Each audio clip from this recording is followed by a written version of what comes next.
Quand ça ne marche pas, finalement, la tentation de trouver des victimes expiatoires ou des boucs émissaires, c'est la nature humaine. C'est vieux comme le monde. Et ça avait été très spécialiste de ça dans les pièces de théâtre, c'est Bertolt Brecht qui faisait ce qu'il appelait la distanciation, c'est-à-dire qui prenait des modèles qui apparemment n'avaient rien à voir pour faire de la pédagogie, pour expliquer ce qui se passait dans une situation donnée. Et donc, comme c'est celui qui a décrypté le mieux, le plus tôt, tout ce qui était la démarche nazie, il a fait une pièce de théâtre qui s'appelle Tête ronde et tête pointue, dans lequel il explique, cette fois-là, donc, il ne parle pas d'une population particulière, de toutes celles qui vont être ostracisées puis exterminées. Les juifs, mais aussi les homosexuels, mais aussi les tziganes. Il explique comment ça se passe au départ, c'est-à-dire comment on marginalise cette population, comment on l'ostracise, c'est-à-dire comment on trouve qu'ils sont différents, affreux, qui ne sont pas intégrés à la société, et c'est des gens qui ont la tête pointue.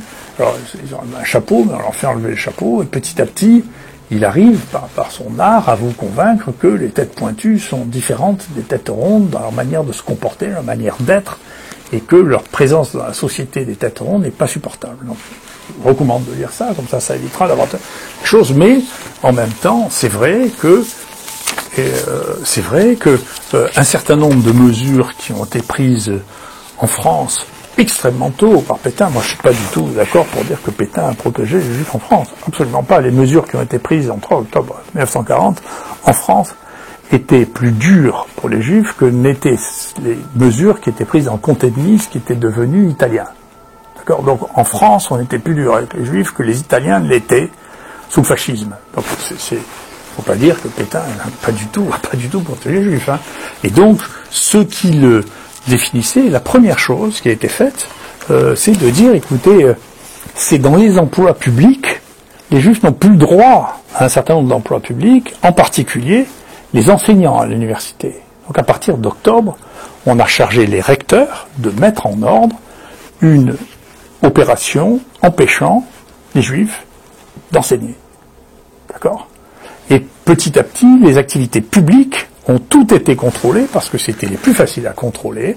Et puis les corps de métier ont fini par s'étendre et aux médecins et donc en plus on interdit à la suite les Juifs à rentrer dans tous les lieux communs, que ce soit les restaurants, que ce soit les bals, que ce soit les réunions sportives.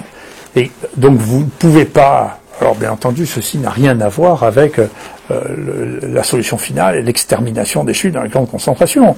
C'est la discrimination, c'est comment on a mis en place une discrimination d'une partie de la population, comment on a mis en place une discrimination sur des phénomènes qui ne sont pas justifiés par la connaissance autre que l'opinion des uns et des autres.